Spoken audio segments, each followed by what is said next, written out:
4 बच्चों को लेके एक महिला भारत में आ जाती है, उन बच्चों को कोई अपना आइडेंटिटी नहीं है, इसकी अपनी पहचान नहीं है, और यहाँ के पहचान पत्र बन जा रहा है, तो पहचान पत्र बनाने वाले पे भी संगीन आरोप लगा के उनको जेल भेजना चाहिए। कोई ऐसा लगता है कोई महिला इतनी बड़ी रिस्क लेगी कि उसका हस्बैंड सऊदी अरबिया गया और वो अपना घर बेच के इंडिया जाए किसी के लिए? पति कैसे बन गया आपका? वो आप शादी नेपाल में किए हैं, आप रहने वाले इंडिया के हैं, तो इंडिया में आपने मैरिज रजिस्टर्ड कराया, और जब आपका मैरिज पंजीकरण नहीं हुआ तो फिर आपने आधार कार्ड में पति कैसे लिख दिया अपना? और इंडिया गवर्नमेंट इनको बहुत जल्दी वापस करेगी इनके पति के पास में, और सचिन जो है वो जाएंगे जेल में। सचिन जाएंगे जेल? बिल्कुल, आप कॉन्स्पिरेसी में शामिल हैं। उसके पास जो सिम एक मिला है वो सिम पाकिस्तान का है, जिसपे कई बार बात किया गया है इंडिया आने के बाद। इंडिया आई नहीं है, इंडिया उसको भेजा गया है, और ये भारत सरकार का बहुत बड़ा लैप्स है कि वो इतनी मैंने दूसरे देश की महिला भारत में आके नोएडा में रह रही है। हमको आश्चर्य है कि नोएडा पुलिस ने उसको अब तक अरेस्ट क्यों नहीं किया। अभी उसका बॉर्डर पार करना, बॉर्डर फिल्म देख के बड़ा मुश्किल हो जाएगा। सनी देओल तो खैर रेल में पूरा तलवार मार के और निकाल दिए थे, इनका निकलना मुश्किल हो जाएगा। जो इसको प्रेम प्रसंग बना के उनका इंटरव्यू ले रहे हैं, कैसा लग रहा है आपको यहाँ आके, सचिन कैसा बिहेव कर रहे हैं, घर कैसा लग रहा है, दीवार कैसा लग रहा है। अरे बेवकूफ, तुम्हारे देश में आके वो चैलेंज की है तुमको कि हम तुम्हारे देश में घुस गए हैं और तुम उसको खैर मकदम कर रहे हो। यहाँ पर पाकिस्तान के एक महिला को हिंदुस्तान के एक लड़के से इस कदर प्यार होता है कि उसके बाद पाकिस्तान से वो हिंदुस्तान चली आती है। ये सब कुछ तब शुरू होता है जब पबजी खेलने के दौरान पाकिस्तान की 4 बच्चों की एक माँ को हिंदुस्तान का एक लड़का पसंद आ जाता है। इसके बाद वो घर परिवार सब कुछ त्याग कर वहाँ से आती है और यहाँ पर आने के बाद शादी रचा के एक साथ रहती है। हालांकि ये मामला जो है इस समय पूरे देश में चर्चा का विषय बन गया है, लेकिन अब महिला पर भी तमाम सवाल जो है वो खड़ा हो रहा है, क्योंकि जिस तरीके से महिला के पास से 3 मोबाइल मिला है, इसके अलावा आधार कार्ड मिला है, उसमें तमाम जो चैट जो मोबाइल में डिलीट किया गया है, ये सारा चीज सामने आया है। इसके बाद महिला पर भी सवाल खड़ा हो रहा है। इन सारी चीजों पर बातचीत करने के लिए अभी हमारे साथ पटना हाईकोर्ट के senior advocate SK Mishra sir है। सर बहुत बहुत स्वागत है आपको। धन्यवाद। पाकिस्तान की एक लड़की को पबजी खेलने के दौरान हिंदुस्तान के लड़के से प्यार होता है और फिर क्या 4 बच्चों को लेकर हिंदुस्तान आ जाती है, कैसे देखते हैं आप? पहली बात तो ये है कि वो लड़की नहीं, एक महिला है, औरत है, और औरत का उसके 4 बच्चे भी हैं। 4 बच्चे भी हैं, दूसरे देश की रहने वाली है। हाँ। एक प्रश्न खड़ा होता है कि जब वो महिला इंडिया आई तो उसके पास यहाँ का वीजा तो था नहीं इंडिया का, और इन 2 देशों के बीच में कोई आना जाना ऐसे नहीं होता है, परमिशन चाहिए उसके लिए। उसे कोई परमिशन नहीं था, वो वहाँ से नेपाल जाती है, नेपाल से फिर बॉर्डर क्रॉस करके वो और तब गाजियाबाद पहुँचती है, नोएडा पहुँचती है इसके पास में। इतने दूर की यात्रा में, लगभग 22-23 हज़ार किलोमीटर की 100 किलोमीटर की यात्रा में उसको एक पुलिस वाला रोकता नहीं है और नहीं पहचानता है। उसने ये अपने इंटरव्यू में कहा कि मुझे एक पुलिस वाला ने बड़ी हेल्प किया। उसने पूछा कि भाई कहाँ घर तुम्हारा है, तो हमने सचिन के बारे में बताई कि मेरा हस्बैंड है जो नोएडा में रहते हैं, उनका एड्रेस बता दिया, उनको पास कर दिया। उस आदमी ने कभी उसकी आधार कार्ड चेक करने के प्रयास नहीं किया, उसके सामान, जो कि एयरपोर्ट अथॉरिटी के पास ये पावर होता है कि वो सब चेक करते हैं, कहीं जांच इसकी नहीं होती है। क्या लगता नहीं कि कोई भी आतंकी महिला ऐसे भारत में घुस सकती है? पुलवामा घटना जो हुई थी हमारे यहाँ, जो पठानकोट घटना हमारे यहाँ हुई, वो क्या भारत से नफरत करते थे? वो लोग भारत से प्यार करके ही यहाँ आए थे, देखने के लिए घूमने आए थे यहाँ पर। पठानकोट का पूरा दिखाया गया था उनको, जितना हमारा बेस है टर्मिनल वहाँ दिखाया गया था, वहाँ दहला दिया सब। वहाँ पर कसाब को भी भारत से नफरत ही करता था, लेकिन प्यार करने ही आया था, वही दिखाया था कि भारत से बहुत प्यार करते हैं हम, होटल ताज से प्यार करते हैं, जला दिया पूरे ताज को। तो वो प्यार करे या नफरत करे ये दूसरी बात है। वो पहली बात तो ये है कि ये शादी कहाँ किए हैं, चूंकि ये एक तो हिंदू है, दूसरा मुस्लिम है, इंटर रिलीजन शादी हुई है। शादी कहाँ इन लोग की हुई है? शादी काठमांडू में हुई है। शादी काठमांडू में कैसे हो गई? शादी काठमांडू में हुई, कहीं मैरिज रजिस्टर्ड हुआ है? इस तरह की शादियों के 3 आधार होते हैं। जब कोई मैरिड वुमेन या कोई अगर मैरिड पर्सन या 2 शादियां, कोई लड़की हो या लड़का अगर हो, जब भी शादी करते हैं दूसरे रिलीजन में, दूसरे कास्ट में, 3 जगह शादियां, 3 तरह शादियां हो सकती हैं। एक तो उस जगह पे जहाँ की लड़की हो, दूसरा जहाँ का लड़का हो, और तीसरा कोई भी प्लेस हो, लेकिन इन तीनों जगहों पर मैरिज रजिस्टर्ड होना चाहिए था। तो लड़की है पाकिस्तान की, तो सचिन के वहाँ रजिस्ट्रेशन हो नहीं पाएगा, क्योंकि आधार कार्ड उनका इंडिया का रहेगा। तो उनको जाना पड़ेगा, फिर वहाँ पाकिस्तानी बनना पड़ेगा उनका। दूसरी बात आई है, उसके अलावा सचिन को अपना धर्म बदलना पड़ेगा पहले, चूंकि ये मुस्लिम है। जब तक वो अपना लेकिन ये मुस्लिम से हिंदू धर्म में परिवर्तन कर चुकी है, ऐसा बयान दे रही है कि अब हम हिंदू बन चुके हैं और तमाम देवी देवताओं का पूजा भी कर रही है। आगे पहले सुन लीजिए, फिर उसका काटिएगा। पहली बात तो ये है कि जो पुरुष है अगर वो पाकिस्तान चला गया तो उसे मुस्लिम बनना पड़ेगा। पहले शादी होगी, उसके बाद उसका रजिस्ट्रेशन होगा। मुस्लिम नामकरण इनका हो गया, निकाह इनका वहां पर हो जाएगा, उसके बाद ये शादी करेंगे, फिर उनका मैरिज रजिस्ट्रेशन वहां पर हो जाएगा। ये अगर पाकिस्तान गए तब। ये अगर पाकिस्तान दूसरा कंडीशन इंडिया में है, इंडिया में अगर वो आती हैं तो इनको हिंदू बनना पड़ेगा और हिंदू बन के वैदिक रीति रिवाज से ये अपना शादी करेंगे और उसके बाद ये रजिस्ट्रेशन करा लेंगे। ये बोलिएगा मत, सुनिए पहले बीच में। तीसरा होता है एक कि जहां वो कोई और प्लेस में शादी करेंगे, जहां वो शादी करेंगे वहां रजिस्ट्रेशन उनका हो जाएगा। अब यहाँ कंडीशन क्या होता है कि एक तो जो लड़का है इसका डेट ऑफ बर्थ 2002 का है, यानी नियमतः 21 साल का है वो, और दूसरी तरफ महिला 4 बच्चों की माँ है। तो कोई एक नया लड़का 21 साल का लड़का 4 बच्चों की माँ से प्यार कर बैठा, हो सकता है, कोई बड़ी बात नहीं है। लेकिन इंडिया में आने के बाद आधार कार्ड कहाँ से उसको आया? उसके पास आधार कार्ड 3 मिला है, 6 पासपोर्ट मिला है और भी कोई कुछ कागजें हैं जो आपत्तिजनक हैं। तो ऐसे लोगों को भारत में संरक्षण अगर कोई परिवार देता है और ये कहता है कि हम उससे शादी करते हैं, उससे प्यार करते हैं, तो इन दोनों को पहले हवालात में डालना चाहिए था कि कहीं ना कहीं ये देश तोड़ने की गतिविधि में इसका भी हाथ है। आपने वायलेशन तो लॉ कर दिया ना भाई, आपका मैरिज हो गया काठमांडू में, ठीक है, आप जहां रहते हैं, जहां के डोमिसाइल आप हैं, आप तो नेपाल का रहने वाला है नहीं, आप रहने वाले इंडिया में हैं, तो क्या इंडिया में मैरिज को आप रजिस्टर्ड कराए? नहीं कराए, तो फिर आपने एक महिला को अपने घर में कैसा रखा? तो मामला फिर 2 बनता है।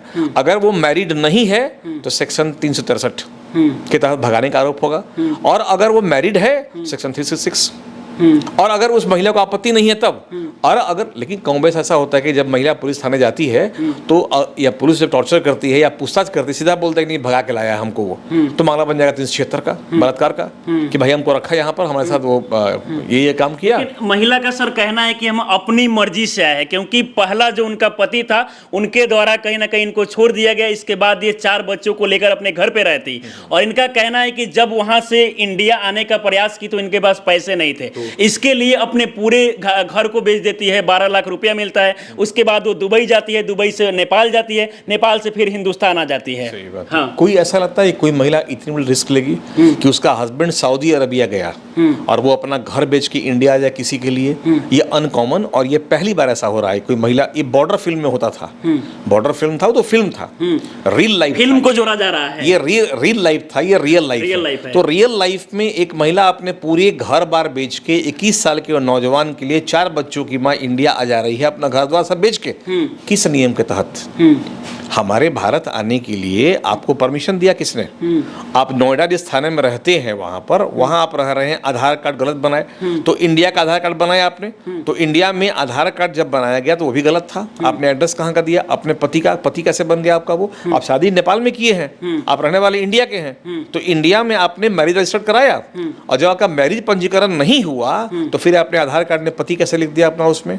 ये अपने आप में ऑफेंस है। ये कहीं ना कहीं सवाल खड़ा होता है। और एक और सवाल खड़ा हो रहा है कि इसमें जब से उनके पास से 3 मोबाइल मिला, जिसमें से एक मोबाइल जो पाकिस्तान की रहने वाली है वो मोबाइल फूटा हुआ है, और भी तमाम जो मोबाइल में चैट है सारे को डिलीट किया गया है। तो अब जो है कहीं ना कहीं इसमें खुलासा लगातार सामने आ रहा है। लेकिन महिला लगातार ये बता रही है कि हम प्रेम करते हैं, और प्रेम करने वालों को तोड़ा जा रहा है। बिल्कुल, वो सनी देओल की फिल्म देख ली होगी हाल फिलहाल में, बॉर्डर फिल्म देखी होगी, इंडिया आ गई होगी, बात नहीं है। लेकिन अभी उसका बॉर्डर पार करना, बॉर्डर फिल्म देख के बड़ा मुश्किल हो जाएगा।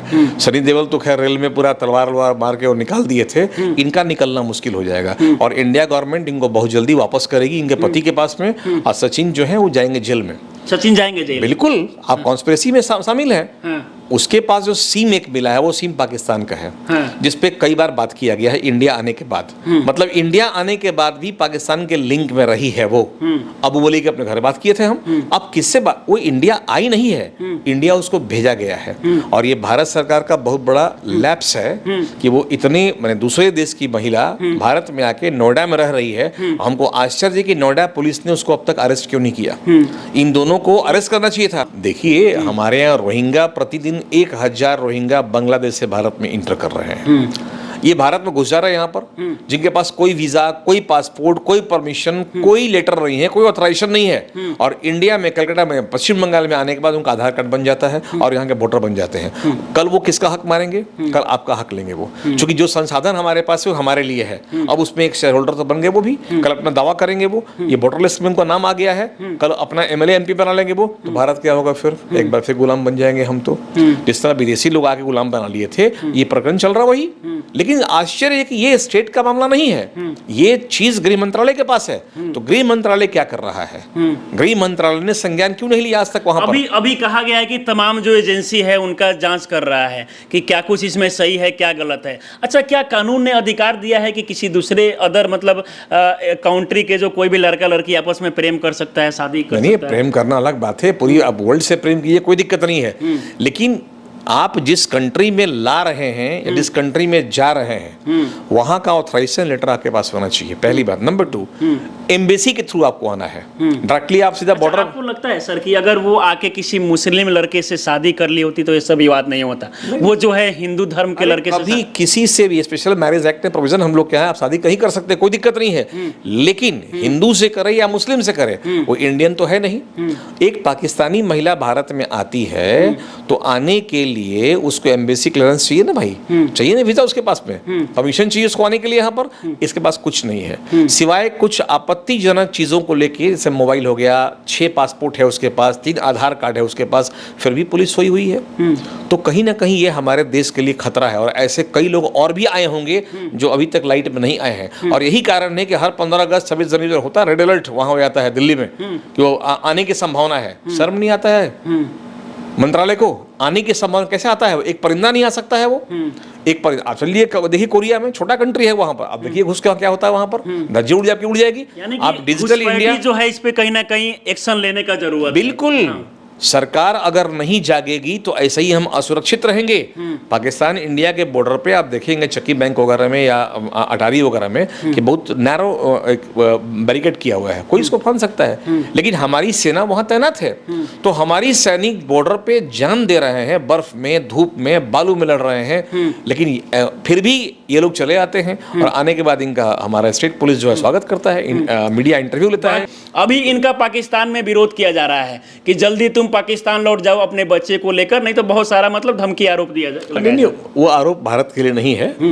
आरोप माने भारतीयों को ही आरोप लगाना चाहिए, भारत सरकार, महिला पर आरोप, हाँ, भारत सरकार पर लगाना चाहिए कि एक महिला अगर इंडिया में आ सकती है तो कई लोग यहाँ घुस सकते हैं, कई पुरुष यहाँ आ सकते हैं। एक आपको महिला, लगता है कि ये प्रेम प्रसंग है? अरे कोई प्रसंग नहीं है, ये 4 बच्चों को लेके एक महिला भारत में आ जाती है, उन बच्चों को कोई अपना आइडेंटिटी नहीं है, इसकी अपनी पहचान नहीं है, और यहाँ के पहचान पत्र बन जा रहा है, तो पहचान पत्र बनाने वाले पे भी संगीन आरोप लगा के उनको जेल भेजना चाहिए कि आपने कैसे बना दिया इसको। 3 दिन लगातार इन लोगों से पूछताछ किया गया था कस्टडी में, उसके बाद इन लोगों को जमानत मिला जब आया। एक बात समझिए, कुछ ऐसे बदतमीज मीडिया वाले भी हैं, हम खुल के बोलते हैं, जो इसको प्रेम प्रसंग बना के उनका इंटरव्यू ले रहे हैं। कैसा लग रहा है आपको यहाँ आके, सचिन कैसा बिहेव कर रहे हैं, घर कैसा लग रहा है, दीवार कैसा लग रहा है। अरे बेवकूफ, तुम्हारे देश में आके वो चैलेंज की है तुमको कि हम तुम्हारे देश में घुस गए हैं और तुम उसको खैर मकदम कर रहे हो यहाँ पर। यही तो हुआ है हमारे साथ में। हम जो इतने वर्षों गुलाम रहे, क्यों? चूंकि हम अतिथि सत्कार बोलते हैं, अतिथि देवो भव, हम लोग अतिथि को स्वागत करते हैं, यही स्वागत में हम लोग फंस जा रहे हैं। अरे अभी तो जाग चुके हैं, अब तो हम लोग पढ़ चुके हैं, जान चुके हैं, इतना खतरा झेल चुके हैं। अब इन लोगों को कोई भारत में ऐसा स्कोप नहीं है। यही कर करके पाकिस्तान में हिंदू 3% से भी कम हो गए, और भारत में देखिए कितने मुस्लिम बढ़ गए। लेकिन अब ये महिला साफ तौर पर कह रही है मीडिया के, हम पाकिस्तान नहीं जाएंगे, क्योंकि अगर हम पाकिस्तान गए तो हमें जान से मार दिया जाएगा। सवाल ये उठता है कि इनको जाना नहीं है, भारत सरकार इनको बाइज्जत पाकिस्तान भेजेगी, वहां प्रोड्यूस करेगी पाकिस्तान में इनको, पाकिस्तान पे इन पे केस चलेगा, और पाकिस्तानी क्या करेंगे इनके साथ तो बात की बात है। इंडिया में नहीं रहने जा रही हैं वो, और जो सचिन जी हैं वो भी जेल जाएंगे, वो भी जेल जाएंगे, बिल्कुल जाएंगे, चाहे उसको आपत्ति हो ना हो। हमारे यहाँ अलग बात है कि IPC 497 हमारे यहाँ अनकॉन्स्टिट्यूशनल डिक्लेयर कर दिया गया है उसको, और हम लोग के यहाँ सेक्सुअल लिबर्टी है, कोई दिक्कत नहीं है जब तक कि महिला को आपत्ति नहीं होती है। हमने पहले भी कहा है इसको। लेकिन किसी दूसरी शादीशुदा महिला के साथ पब्लिक प्लेस पे संबंध बनाना अपने आप में ये ऑफेंस है। ऑफेंस है। और वहाँ के लोग को आपत्ति है, हम लोग को आपत्ति है, भारतीयों को आपत्ति है कि कोई विदेशी महिला को लाके आप आइए, आप घूमने इंडिया आ सकते हैं, वो जो ड्यू परमिशन देखिए जाकर वृंदावन में महिलाएं वहाँ आती हैं, इस्कॉन में कितने महिलाएं आती हैं, उनका रिस्पेक्ट है, वो धर्म के प्रचार के लिए हर कंट्री में जाती हैं वो, लेकिन उनके पास ऑथोरिटी लेटर होता है। इसके पास ऑथोरिटी लेटर कहाँ से मिला था? ऑथराइजेशन कौन दिया इसको? और अगर दिया तो वो पाकिस्तान से दिल्ली नजदीक था, काठमांडू की जाएगी, फिर वो सीधा पाकिस्तान से फ्लाइट पकड़ दी, दिल्ली पहुंच जाती वो, और फिर ये नेपाल काठमांडू वीजा पासपोर्ट हमको नहीं मिल रहा था, वीजा नहीं मिल, तो फिर कैसे इंडिया आ गए आप? मतलब घुसपैठिया है आप। ऐसे ही घुसपैठिया आके भारत में और भारत को बर्बाद कर रहे हैं। इसलिए भारत सरकार को ये सोचना चाहिए कि ऐसे लोगों को बाइज्जत इनके देश वापस करे, कानूनी कार्रवाई करते हुए। हमारा एक बंदी आज भी वहाँ मौजूद है उस जेल में, और पाकिस्तान के कारण हम लोग चले गए इंटरनेशनल कोर्ट में, और वहाँ हरी सालवे साहब ने जो केस लड़ा था उनका, वो छोड़ने को तैयार नहीं है। ऐसे कई बंदी हमारे पाकिस्तान जेल में आज भी घुट रहे हैं कई एक वर्षों से, फिर भारत क्यों छोड़ता है उनको? कई मछुआरे मछली मारते गलती से वो बॉर्डर क्रॉस कर जाते हैं, वहाँ पकड़ लिए जाते हैं वो, और वो टॉर्चर करता है सब वहाँ पर, वहाँ इस्लाम कबूल करवाता है, उनको गाय का मांस खिलाया जाता है, कई तरह से टॉर्चर किया जाता है जेलों में, और वो टूट जाते हैं। हमारे यहाँ ऐसा तो नहीं है। हमारे यहाँ मेहमान बना के हम उसकी मेहमान नवाजी करते हैं। कहीं ना कहीं हमको स्ट्रिक्ट होना पड़ेगा इसके लिए, और इस महिला को कड़ी से कड़ी सजा मिलनी चाहिए। जितनी भी आपत्तिजनक सामान इसके पास मिले हैं उसकी जांच हो और इसको कस्टडी किया जाए। चलिए सर, बाकी आप हमारे साथ जुड़े, ये जानकारी दिए, इसके लिए आपको बहुत बहुत धन्यवाद। शुक्रिया। बाकी जब से महिला जो है कहीं ना कहीं हिंदुस्तान में आई है, पहले तो ये मामला प्रेम प्रसंग में चल रहा था कि प्यार में लड़की पाकिस्तान से हिंदुस्तान आ गई। हालांकि मामला अब कहीं ना कहीं जांच का विषय हो गया। इसके लिए तमाम जो अलग अलग जो एजेंसियां है वो जांच कर रही है कि आखिरकार ये महिला गलत है या सही है, क्योंकि जब से उनके पास से तमाम वो मोबाइल मिले हैं, तमाम जो पासपोर्ट मिले हैं, तमाम आधार कार्ड जो बताया जा रहा है कि फर्जी है, इसके बाद कहीं ना कहीं जांच एजेंसी जो है काफ़ी एक्टिव है, सक्रिय है, और इस मामला को लगातार जांच किया जा रहा है। बाकी इस महिला को लेकर आप लोग क्या सोचते हैं, अपनी राय हमें जरूर दें। आप हमारे साथ जुड़ रहे हैं। जय हिंद।